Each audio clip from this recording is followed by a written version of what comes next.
Alright friends, welcome back to Insight. This is the second week of 2016. Look at the first news item. Finance Ministry asked all the public sector enterprises to pay either 30% of their net profit or 30% of the government's equity, whichever is higher, as a dividend. 2-3 things I would like to tell you. One is what is meant by public sector enterprise. Public sector enterprise is the enterprise where the government ownership is minimum 51%. If you look at any company, if the government ownership is minimum 51%, it may be more than that, but minimum it should be 51%, then they are called public sector enterprises. And on one side, the government says public sector enterprises should function with autonomy, should function with accountability, responsibility.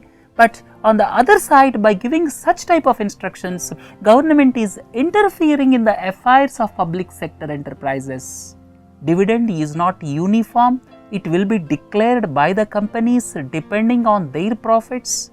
And giving such type of flat instructions like pay 30% of your profit or 30% of government's ownership, whichever is higher, by the central government to its public sector undertakings is not in the right spirit of functioning of public sector enterprises with autonomy. And why the government took this decision? Government is in need of money. Desperately, government is in need of money. And the other important aspect which government could not get the desired revenue is disinvestment. Finance Ministry kept a target of 69,500 crores of rupees for disinvestment. You may ask, what is disinvestment? Disinvestment is selling government shares in public sector enterprises by keeping minimum 51% of government share. Nowadays, if you see Coal India Limited, government shareholding may be around 70 to 80%. If you look at BHEL, government shareholding may be around 70 or 80%. Government want to bring it down to 51 or 52% gradually, because by reducing the government's stake, they will function with accountability, responsibility. Somebody is there to question the public sector enterprises. So that is the logic of disinvestment. This year, the target kept for disinvestment is rupees 69,500 crores. But so far, government could get hardly 12,000 or 13,000 crores of rupees.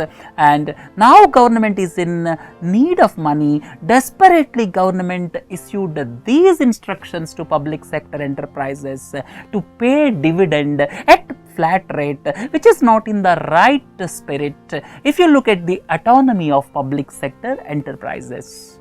Right friends, look at the next one. One man is brain dead and another 5 are in hospital after clinical trials on 90 people in France. What is meant by clinical trial? All of you are well aware, new drugs are required for day-to-day use, because so as to improve the efficiency of existing drugs, so as to take care of new diseases like Zika, we require drugs day in and day out. And before introducing drugs, there is a let-down procedure of clinical trials. Normally, the formulation of the drug is tested on animals at the first phase, then subsequently on human beings. It takes place in 3 phases. Phase 1 is tiny dose will be given under observation either for healthy persons or for the persons with medical condition. Under phase 2, it is only given to the people with that particular medical condition. And after the passage of phases 1 and 2, under phase 3, this is given to the patients for comparison with existing drugs. So like that, these phases will go on. So for introduction of any drug, first stage is normally it is tested on animals. It will be followed by 3 phases on human beings, and during these stages, recently in France, 1 person was brain dead and 5 hospitalized after clinical trials, and the drug we are talking about is cannabis based painkiller, right? So look into the next one. Rupee touched 28 months low of 67.70 per United States dollar on 15th January. The mechanism of a dollar rupee. Dollar is internationally accepted currency for the trade. Almost 70 to 80% of the trade takes place in United States dollar, and the value of currencies like our rupee, peso, ruble, the value depends on the demand for dollar. When the demand for dollars is more, the currency will depreciate. When the demand for dollars is less, when there is excessive capital inflow into the country, then currency will appreciate. So this currency depreciation, appreciation will take place based on market forces. And now rupee is depreciating, and in the news item what we have seen, it touched 28 months low of around 68 rupees per dollar, and we have seen it in September 2013. During September 2013, the exchange rate of United States dollar and rupee was around 68, and after around 28 months we again touched that. What are the reasons for it? Why rupee appreciate and depreciate? Any currency like rupee, ruble, peso will appreciate or depreciate. The two things which mainly affect the value of currency, the two things which mainly affect the value of currency are capital flows into the country and capital flows out of the country, and the second reason is demand from importers. In the case of India, recently what happened? Several foreign portfolio investors withdrawn money from Indian stock market. Foreign portfolio investors are the investors who invest in Indian stock market, and recently lot of capital was withdrawn from Indian stock market. That is known as capital outflows or capital flight. Because of capital flight, there was a demand for dollars. Not only that, it is combined with demand for dollars by importers. We are always into trade deficit. All of you are well aware, our imports are somewhere around $450 billion per annum, and our exports are somewhere around $300 billion per annum, and there is a gap of around $150 billion per annum, and there is a lot of demand from importers, and capital is flowing out of the country. Because of these two reasons, rupee is depreciating in recent times. My question is, the Reserve Bank will be a mute spectator when rupee depreciates further to 70, 73, 75 like that? No. Reserve Bank will intervene at appropriate time by selling dollars into the market. Reserve Bank will intervene at appropriate time by selling dollars into the market so as to prevent further slide of rupee. Similarly, when the rupee is appreciating abnormally, then also Reserve Bank will intervene by purchasing dollars. Excessive appreciation, excessive depreciation are not good for the country. Because of depreciation, exporters may be benefited, but foreign currency loans, whoever have taken foreign currency loans will be affected badly. If the currency appreciates, what will happen? Exporters will be in trouble. So, because of various reasons, Reserve Bank of India will not allow rupee to excessively depreciate or excessively appreciate, and at the right time, Reserve Bank of India will intervene. So, depreciation, appreciation of rupees take place because of market forces. And please don't forget another two terms, that is devaluation, revaluation. When the country deliberately fixes the currency value, that is devaluation and revaluation. If today's dollar rate is 68 rupees, if tomorrow Government of India fixes it as 100 rupees per dollar, that is a devaluation. When government deliberately fixes the value, that is a devaluation. Tomorrow if government of India says $1 is rupees 40, it fixes the rate, that is a revaluation. So the final point is depreciation, appreciation takes place because of market forces. Devaluation, revaluation are fundamentally fixed by the governments.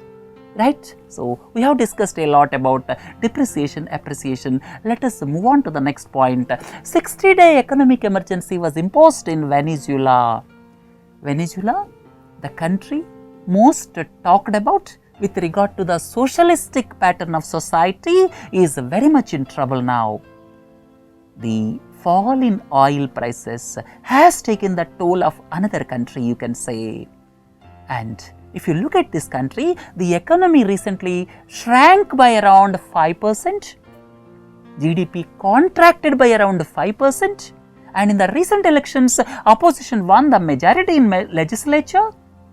This is due to the fallout of oil prices, and tomorrow, maybe after 1 year, several countries are going to face the same fate as Venezuela because of fall in oil prices. If you look at Venezuela at present, at one point of time, Venezuela was praised across the world for its socialistic pattern of society, but what happened during the past 1 year is clearly evident that predominantly oil-based economies are going to face the music in future. Here the country has got world's biggest known oil reserves, and here oil revenues were drastically reduced by 60%. And inflation is 140%. We fear about inflation of 6%, 7%, but here the inflation touched around 140%. There is acute shortage for basic goods in the country, and most important point to know here is oil exports contribute to around 90% of the revenue. That's why the country is suffering badly, and Venezuela is a South American country. It is situated in the northern part of South America. Right friends, let us look at the next one. International crude oil prices reduced by around 70% during the past 18 months. But the petrol and diesel prices reduced hardly by 10%. Where the money is going? The interesting point here is international oil prices slashed from around $110 per barrel to around $30 per barrel. But where the money is going? Incidentally, Government of India increased excise duty 9 times during the past 18 months on petrol and diesel. On petrol and diesel, Government of India is getting lot of revenue by increasing excise duty, and the reduction in oil prices is not being passed on to the consumer. At present, diesel prices are somewhere around 55 rupees and petrol prices are somewhere around 70 rupees. If the fall in oil prices are allowed to fall on to the consumer, then ultimately these prices may be today around 30 rupees per diesel and 40 rupees per petrol, but Government of India has not allowed to pass on the benefit to the customer. Instead, it raised excise duty 9 times during the past 18 months, and Government of India is getting lot of revenue in recent times on these petroleum products, right? Look at the last one. To check the adulteration in milk, FSSAI notified the maximum permissible levels of melamine. And what is FSSAI? FSSAI is the food regulator, Food Safety and Standards Authority of India. It is the food regulator, and it recently gave stipulations of allowing maximum permissible levels of melamine. What is this melamine? Melamine is organic base chemical found in the form of white crystals. It is organic compound found in the form of white crystals. Basically, it is normally used in plastics, adhesives, dishware and whiteboards. And unfortunately, this is being mixed in milk nowadays. All of you are well aware. Normally, milk is adulterated with water to increase its volume, but with addition of water, what will happen? The protein content will be reduced. When water is added into the milk, then protein content will be reduced, but the mechanism of measuring protein measures only nitrogen. The mechanism of measuring protein in milk measures only nitrogen. But if this melamine is added into milk, then what will happen? This nitrogen content will increase. And when the milk is tested, it will show more nitrogen content and the persons will be paid more.